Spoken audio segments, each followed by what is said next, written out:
Hello there folks, I'm the LonChaneyReviewer. Today, I'm going to be discussing my second favorite film of all time. The 1954 3.5-hour Japanese masterpiece, Seven Samurai, directed by acclaimed director Akira Kurosawa. Or The Hidden Fortress, where the theme of greed pops up with transporting gold. Kurosawa, similar to Shakespeare, understood very well human nature and implemented his knowledge and insight into human nature in many of his films. For instance, Rashomon, how many people have different interpretations of reality. Seven Samurai is the story of a group of farmers who must find samurai willing to fight for them in exchange for rice in order to defeat bandits.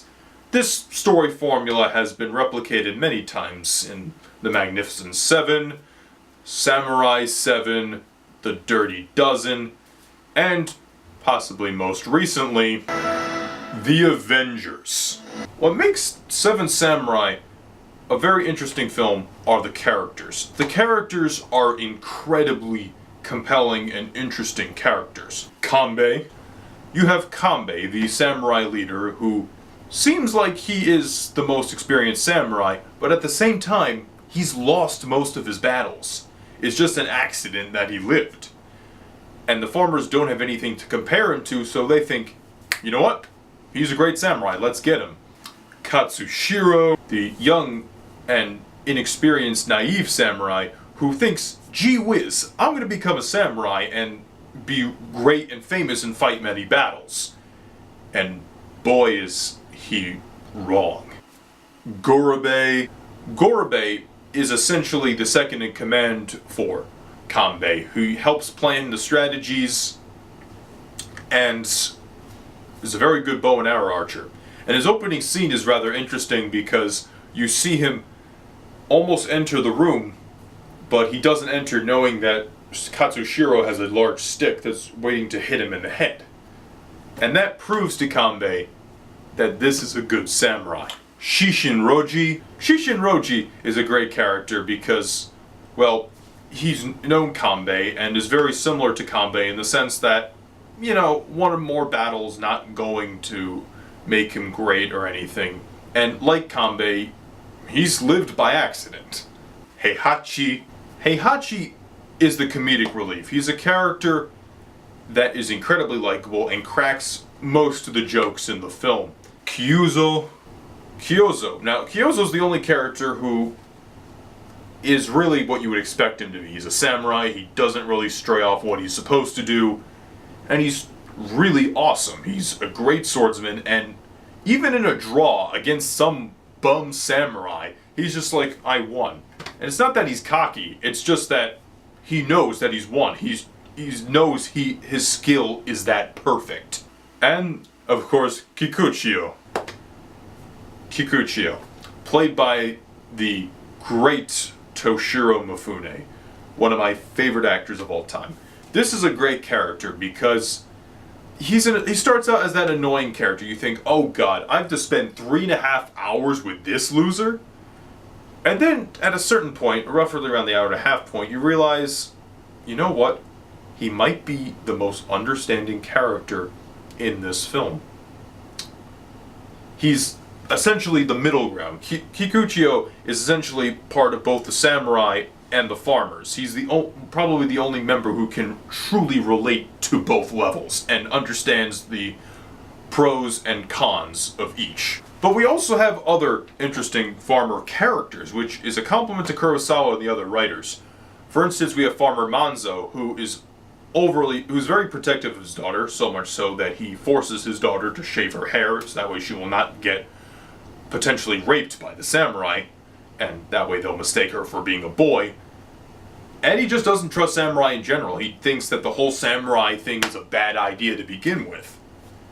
Then you have Farmer Yohei, and I love this character. I just want to go into the movie and give him a hug because he always has a frown on his face, and he doesn't have a definitive experience against the bandits like some of the other characters do, but he's just, you can tell by his face, he doesn't want to deal with this anymore. He is tired of the constant struggle that he and his village has to face every time the bandits arrive. It's truly a tragic character. And then, of course, we have Farmer Rikichi, who is probably the most proactive out of the farmer characters and could almost be considered a quote-unquote eighth samurai. He does, I mean, all the villagers fight, but Rikichi does fight as well and has a stake in this battle because his wife was taken away from him by the bandits. Now, similar to the Avengers, the first half of the film deals with rounding up the characters and having to sort out their differences. In the case of Seven Samurai, it has to do with the fact that the samurai are not used to listening to the peasants, and the peasants don't want to deal with samurai because at this point in time, a lot of samurai became bandits, which is kind of sad. And the way Kurosawa looks at it, these 7 samurai, you probably wouldn't even meet up with these 7 in real life, even if you were that lucky. Because these characters are basically the purest samurai ever. They do good things. They follow an altered Bushido code, but nevertheless, they're good guys essentially, even if they're somewhat flawed. Whereas real samurai are losers, they drink a lot, they think who they are, and that's that. So, the struggle of having to deal with these prejudices where the farmers have to take certain risks. For instance, they have to abandon 3 houses that are on the other side of this creek in the village. Some of them don't want to do this because their homes are going to burn down if that happens. Whereas Kanbei's like, you can't do that because if the village is destroyed and you're still alive, you're not going to survive. So these characters have to realize they have to take these risks. They have to do, essentially, the needs of the many outweigh the needs of the few. Kanbei even goes as far as to say, by protecting others, you save yourself. Which is a very interesting philosophy.